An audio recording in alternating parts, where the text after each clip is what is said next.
السلام علیکم ورحمۃ اللہ وبرکاتہ۔ آج ہم اس ویڈیو میں مسجد نبوی کی تعمیر کے بارے میں بات کریں گے، کس طریقے سے تعمیر کی گئی تھی۔ مدینہ کا نام پہلے یثرب تھا۔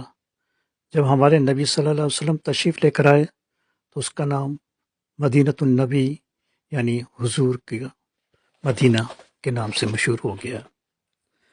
مدینہ منورہ میں قیام کے بعد ہمارے نبی صلی اللہ علیہ وسلم نے مسجد نبوی کی تعمیر کی۔ حضرت ابو انصاری رضی اللہ تعالیٰ عنہ کے گھر کے قریب بنو نجار کی کچھ زمین تھی جس میں کچھ قبریں اور کھجور کے درخت تھے۔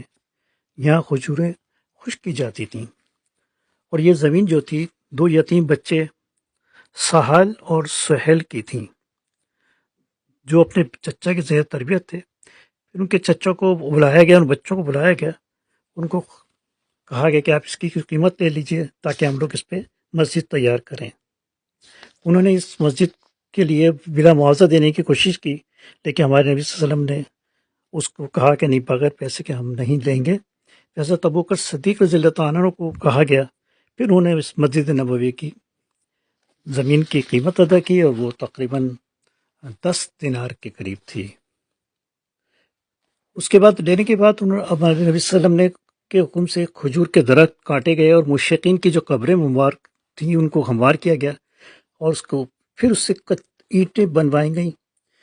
پھر آپ نے اس اینٹیں اٹھا کر لاتے تھے، اس پر ہمارے نبی صلی اللہ علیہ وسلم بھی شریک ہوتے تھے اس کے ساتھ، صحابہ کے ساتھ، اور یہ شعر پڑھتے تھے، اے اللہ آخرت کی بھلائی کے سوا کوئی بھلائی نہیں، بس تو انصار و مہاجرین کی مدد فرما، آمین۔ مسجد بہت سادہ تھی، اس کی دیواریں جو کچی اینٹوں سے بنی ہوئی تھیں، اور ستون کھجور کے تنوں سے بنائے گئے تھے، اور کھجور ہی کے پتوں اور شاخوں کی چھت بنائی گئی تھی۔ بارش کے وقت پانی اندر چلا جاتا تھا۔ اس چھت کو گارے سے لیپ دیا جاتا تھا، اور فرش جو کہ بالکل کچا تھا اس پر کنکریاں بچھا دی گئیں۔ قبلہ بیت المقدس کی طرف رکھا گیا تھا، کیونکہ حکم جب وہاں پر بیت المقدس ہی کی طرف نماز پڑھتے تھے۔